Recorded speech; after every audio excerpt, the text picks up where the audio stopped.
Hello friends, स्वागत है आपका अपने चैनल यूजीसी नेट हिंदी साहित्य चैनल पर। इस चैनल के माध्यम से हम हिंदी साहित्य की प्रिपरेशन कर रहे हैं। जो कोई भी हिंदी साहित्य से किसी भी परीक्षा की तैयारी कर रहा है तो उसके लिए यह क्लासेज बहुत ही हेल्पफुल होंगी। जिसमें आज हम पढ़ रहे हैं छायावाद। छायावाद की समय सीमा है 1918 से 1900। तो छायावाद की समय सीमा है 1918 से 1936 ईस्वी। उसके बाद है 1920 ईस्वी में सुशीला कुमार ने सरस्वती पत्रिका में हिंदी में संवाद छायावाद शीर्षक से एक संवाद लेख प्रकाशित करवाया था। उसके बाद है कि छायावाद शब्द का जो सबसे पहले प्रयोग था वह मुकुटधर पांडे ने किया था। यहाँ से बहुत बार क्वेश्चन आता है कि छायावाद शब्द का सर्वप्रथम प्रयोग किसने किया था? मुकुटधर पांडे ने। उसके बाद है छायावाद की विशेषताएं। इसकी पहली विशेषता है छायावाद की स्वतंत्र चेतना।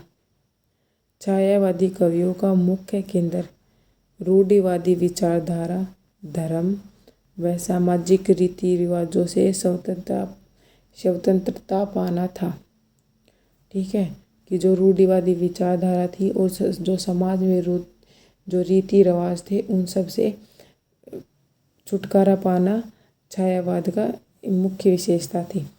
उसके बाद है व्यक्तिकता।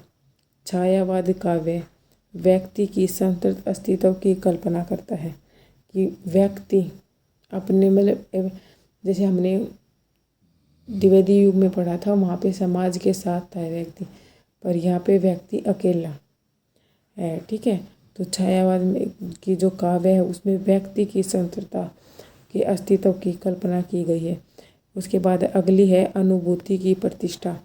छायावादी कवियों ने व्यक्तिगत अनुभूतियों की अभिव्यक्ति पर जोर दिया और कविता को विचार एवं तथ्यों से परे तथा अनुभूति से निर्मित किया। ठीक है, अगली रचना है वेदना की विवृत्ति। छायावादी कविता वेदना से भरी है, पर यह वेदना पीड़ा नहीं देती बल्कि काम्य एवं सुंदर है। महादेवी वर्मा लिखती है कि एक लाइन है कि मिलने का मत नाम लो, मैं विरह में चूर हूँ। यहाँ पे विरह आएगा, विरह में चूर हूँ। अगली है प्रकृति चित्रण। छायावादी काव्य में प्रकृति का स्थान अन्यतम है। छायावादी काव्य प्रकृति के अभाव में प्राणहीन हो जाता है। प्रकृति का आलंबन, उद्दीपन, दूरी, रहस्यवाद रूप में विशिष्ट चित्रण है। अगली विशेषता है राष्ट्रीय स्वर। छायावादी कवि को राष्ट्रीय और संस्कृति की व्यापक एवं गौरवमयी धरोहर से प्यार है। कि जो छायावादी कवि थे उनको अपने राष्ट्र से, उसकी संस्कृति से और उसके जो गौरव था, गौरवमयी जो धरोहर थी उससे उनको प्यार था। और इस काव्य में जागृति, जागरण, जागो आदि शब्दों का निरंतर प्रयोग हुआ है। कि जो छायावादी काव्य में था उसमें जागृति, जागरण और जागो आदि जैसे शब्दों का बहुत प्रयोग हुआ था। उसके बाद अगली विशेषता है काव्य रूप। छायावाद के भीतर गीत, परगीत, लंबी कविता तथा महाकाव्य आदि काव्य रचना की गई थी। ठीक है, कि इसमें गीत भी लिखे गए थे, परगीत भी, लंबी कविता, महाकाव्य सब लिखे गए थे। अगली है भाषा एवं शिल्प।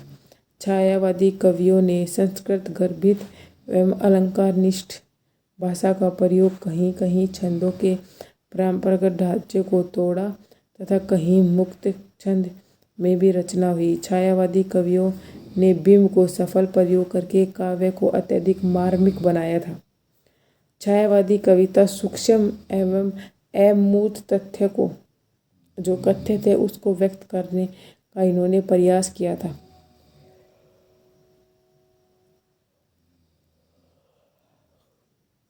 उसके बाद है छायावाद के प्रवर्तक और प्रस्तोता।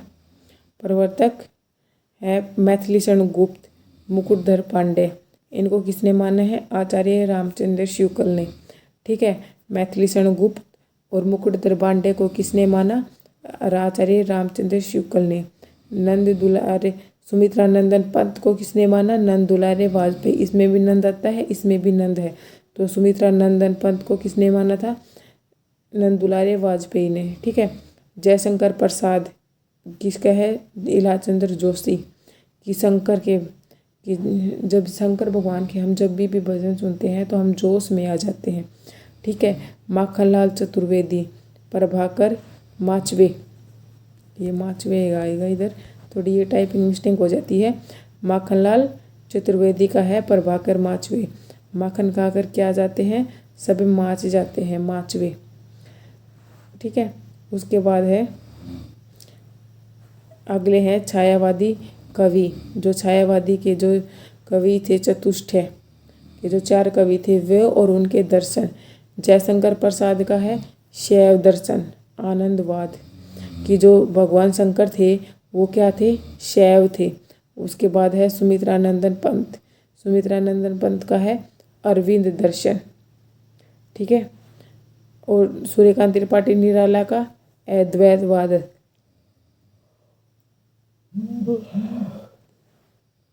उसके बाद अगला है महादेवी वर्मा। महादेवी वर्मा का तो क्या था? बौद्ध दर्शन, दुखवाद या रहस्यवाद भी कहते हैं इसको। महादेवी वर्मा का है बौद्ध दर्शन, दुखवाद। ठीक है, जैसे हमने पढ़ा छायावाद के प्रवर्तक कौन थे? मैथिली शरण गुप्त और मुकुटधर पांडे को किसने माना है? आचार्य रामचंद्र शुक्ल ने। सुमित्रा नंदन पंत को नंद दुलारे वाजपेयी ने। जयशंकर प्रसाद को इलाचंद्र जोशी ने। माखनलाल चतुर्वेदी को प्रभाकर माचवे ने। और छायावाद के जो कवि चतुष्टय हैं उसमें आते हैं जयशंकर प्रसाद, सुमित्रा नंदन पंत, सूर्यकांत त्रिपाठी निराला और महादेवी वर्मा। ठीक है, जयशंकर प्रसाद का क्या है? शैव दर्शन। सुमित्रा नंदन पंत का अरविंद दर्शन। सूर्यकांत त्रिपाठी निराला का अद्वैत वेदांत। महादेवी वर्मा का बौद्ध दर्शन, दुखवाद या रहस्यवाद। ठीक है, उसके बाद आते हैं छायावाद के वृहत्तरी। कि छायावाद के वृहत्तरी में कौन आते हैं? जयशंकर प्रसाद, सुमित्रा नंदन पंत और सूर्यकांत त्रिपाठी निराला। ये 3 हैं छायावाद के वृहत्तरी। 3 में आएंगे, 3 का मतलब होता है 3, तो 3 में आएंगे तो जयशंकर प्रसाद, सुमित्रा नंदन पंत और सूर्यकांत त्रिपाठी निराला। और चतुष्टय में आएंगे, इसमें चतुष्टय मतलब 4, तो उसमें महादेवी वर्मा भी आ जाएगी। उसके बाद है छायावाद की लघुत्री। कि जो छोटे जो लघुत्री हैं वो लघुत्री कौन है? यह छायावाद के 3 वर्मा। ठीक है, उसमें आते हैं महादेवी वर्मा, राम कुमार वर्मा और भगवती चरण वर्मा। उसके बाद अगले हैं कि छायावाद के संबंध में कुछ विद्वानों ने अपने अपने मत दिए थे, तो वो सब मत हैं। आचार्य रामचंद्र शुक्ल ने क्या कहा था? छायावाद शब्द का प्रयोग 2 अर्थों में समझना चाहिए, एक रहस्यवाद और दूसरा है काव्यगत शैली। ये कथन किसका है? आचार्य रामचंद्र शुक्ल का, रहस्यवाद और काव्यगत शैली। ठीक है, अगला है आचार्य हजारी प्रसाद द्विवेदी के अनुसार इन्होंने छायावाद के बारे में क्या कहा है? इन्होंने कहा है कि छायावादी कविता बाह्य इंद्रिय बोध तथा चेतन मन की सीमाओं को पार करके अचेतन के रहस्य लोक में पहुंच जाती है। ठीक है, इसको हम कैसे याद करेंगे कि चेतन मन की सीमाओं को पार करने में और अचेतन मन के लोक रहस्य में पहुंचने के लिए हजारों साल लग जाते हैं। ठीक है, कि चेतन मन की सीमाओं को पार करके अचेतन मन के लोक रहस्य तक पहुंचने के लिए क्या लग जाते हैं? हजारों साल लग जाते हैं। ठीक है, उसके बाद अगला है डॉक्टर नगेंद्र का सूक्ष्म स्थूल के प्रति सूक्ष्म का विद्रोह। किसका है? डॉक्टर नगेंद्र ने कहा है। अगला है राम कुमार वर्मा। राम कुमार वर्मा ने कहा है कि परमात्मा की छाया आत्मा में, आत्मा की छाया परमात्मा में पड़ने लगती है, तभी छायावाद की सृष्टि होती है। तो कौन कहता है? राम। ये राम कहता है कि आत्मा की छाया परमात्मा में और परमात्मा की छाया आत्मा में पड़ती है। तो राम कहते हैं आत्मा और परमात्मा क्या है? राम। ठीक है, अगला है नंद दुलारे वाजपेयी। नंद दुलारे वाजपेयी क्या कहते हैं कि मानव अथवा प्रकृति के सूक्ष्म किंतु व्यक्त सौंदर्य से आध्यात्मिक छाया का भान मेरे विचार में छायावाद की सर्वमान्य कहा जा सकता है। ठीक है, कि मानव और प्रकृति के सूक्ष्म किंतु व्यक्त सौंदर्य के आध्यात्मिक छाया का भान। ठीक है, कि हम प्रकृति के सूक्ष्म सौंदर्य के आध्यात्मिक छाया का भान कौन कर सकता है? सिर्फ नंद के दुलारे कर सकते हैं। नंद के दुलारे कौन थे? कृष्ण जी। ठीक है, आध्यात्मिक छाया का भान कौन कर सकता है? नंद के दुलारे ही कर सकते हैं बस। अगला है जयशंकर प्रसाद के अनुसार जब वेदना के आधार पर स्वानुभूति व्यक्त होने लगे तब हिंदी में उसे छायावाद कहते हैं। स्वानुभूति कब व्यक्त होती है? शंकर के शरण में जाके। ठीक है, तो शंकर सहानुभूति अभिव्यक्ति होने लगती है। अगला है रामविलास शर्मा के अनुसार। रामविलास शर्मा ने क्या कहा है कि डॉक्टर नगेंद्र का जो कथन था स्थूल के प्रति सूक्ष्म का विद्रोह, उसको उन्होंने उल्टा कर दिया कि छायावाद स्थूल के प्रति सूक्ष्म का विद्रोह नहीं है वरन थोथी नैतिकता है। ये तो रूढ़िवाद और साम्राज्यवादी बंधनों के प्रति विद्रोह रहा है, परंतु यह विद्रोह मध्य वर्ग के तत्वाधान में हुआ है, इसलिए उसके साथ मध्यवर्गीय असंगति, पराजय और पलायन की भावना भी जुड़ी हुई है। उसके बाद है अगला है महादेवी वर्मा। महादेवी वर्मा ने कहा है छायावाद तत्वों से प्रकृति के बीच जीवन का उद्गीत है, उसका मूल दर्शन सर्वात्मकवाद है। कि उद्गीत कौन गाती है? महादेवी वर्मा। छायावाद में तो गीत जो है वो कौन गाती है? महादेवी वर्मा। उद्गीत महादेवी वर्मा। अगला है नामवर सिंह के अनुसार कि छायावाद उस राष्ट्रीय जागरण की अभिव्यक्ति है जो एक और पुरानी रूढ़ियों से मुक्ति चाहता है और दूसरी ओर विदेशी पराधीनता से। ठीक है, कि छायावाद वह एक नाम है या वह जागरण है जो पुरानी रूढ़ियों से मुक्ति चाहता है। छायावाद वह नाम है।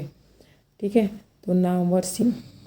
उसके बाद है छायावादी जो कवि थे उनको 4 भागों में विभाजित किया गया है।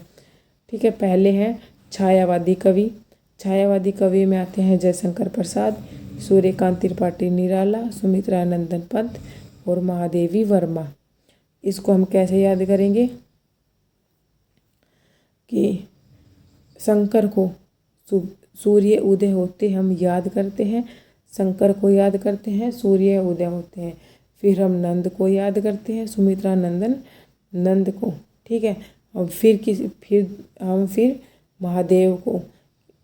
आप जैसे भाई कर्म से याद ना करो तब भी कि सूर्य उदय होते ही हम महादेव को, शंकर को और नंद को याद करते हैं। सूर्य उदय होते ही महादेव को, शंकर को और नंद को याद करते हैं। तो जयशंकर प्रसाद 1889 ईस्वी में जयशंकर प्रसाद का जन्म है। सूर्यकांत त्रिपाठी निराला का है 1897, सुमित्रा नंदन पंत का है 1900 और महादेवी वर्मा का है 1907।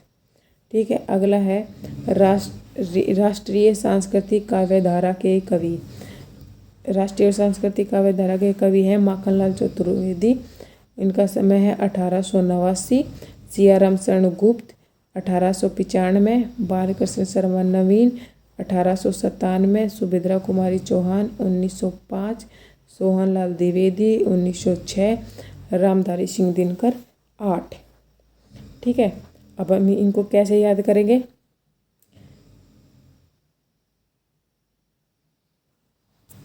कि माखन खाते हैं गुप्त रूप से कौन? बालक कृष्ण। कब?